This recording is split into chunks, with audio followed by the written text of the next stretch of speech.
Umuulan ng long ride ngayong araw kay angkas. Magkano naman kaya ang kikitain ko bilang isang angkas biker sa loob ng 10 oras? Magpapaiyak na naman ba ako ng mga iyakin? Basikat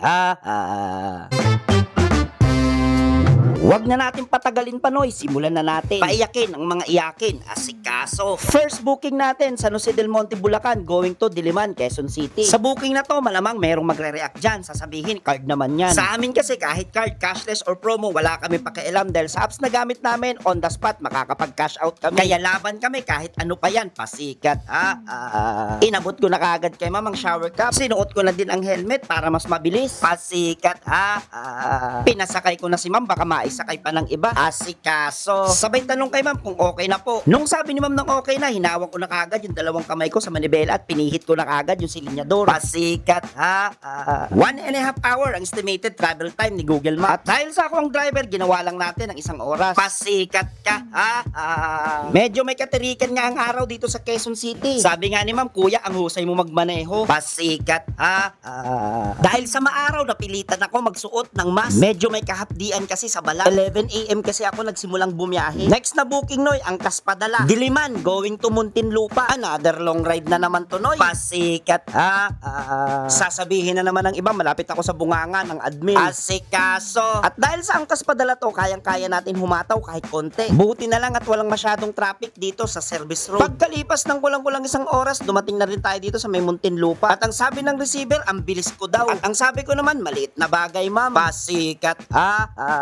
Next na booking natin, Gurami. Muntinlupa to Muntinlupa, 54 pesos. Inabot ko na kagad kay ma'am ang shower cup. Sumunod ay yung helmet. At pinasakay ko na kagad si ma'am sa Montero ko. Montero? Pasikat ka.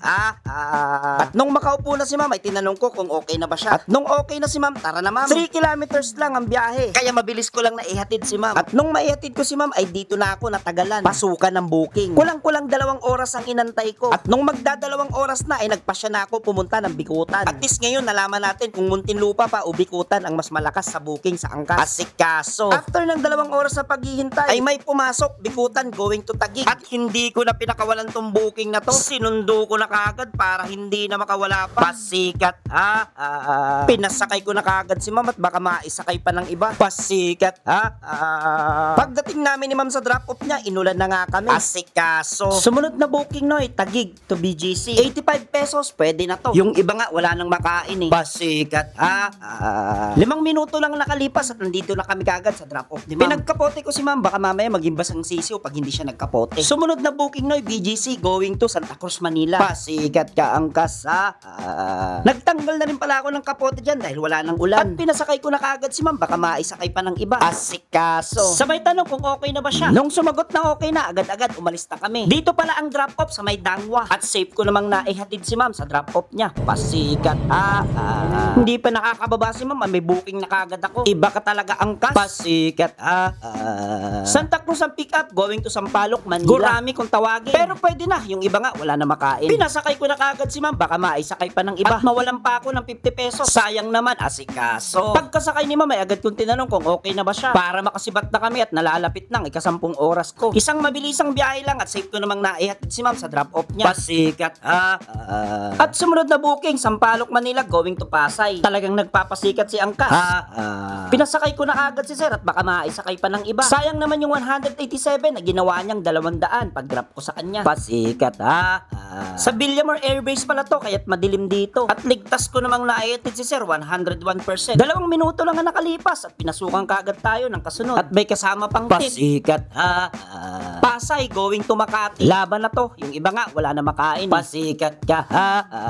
At pagka-drop ko nga kay sir dito sa EDSA Makati, agad pinasukan tayo ng kasunod. At ito na yung pang 10 oras ko dito kay angkas ngayong araw. Makati going to Marikina. All good sa tong ika-10 oras ko dito kay angkas. Ngayon, magkano nga ba ang kinita ko sa loob ng 10 oras bilang isang angkas biker? Kung susundin mo sa computation ang booking na hindi kasama ang tip, kumita ako ng 1,770 pesos. Pasikat.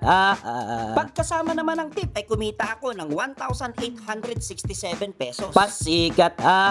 Ayun na ang bahalang mag-compute kung magkano ang ipapagas ninyo. Dahil panigurado sa isang full tank na kumita ka ng 1,800 may sobra pa rin dyan sa gas tank mo. At paniguradong magta-top up ka ulit ng 250 pesos para meron kang backup kinabukasan. So paano? Ihatid ko na muna si ma'am at baka maihatid pa ng iba. Sayang at ginawang 300 ni ma'am pagka drop off ko sa kanya. Pasikat Oh, para sa mga umiiyak dyan na hindi totoo na ganito ang kinikita ng isang angkas biker kapag kamasipag, ay bahala kayong magngangawa dyan. Basta ako kumita ako ng 1,800 pesos, meron na ako pang isang bote. Asikaso.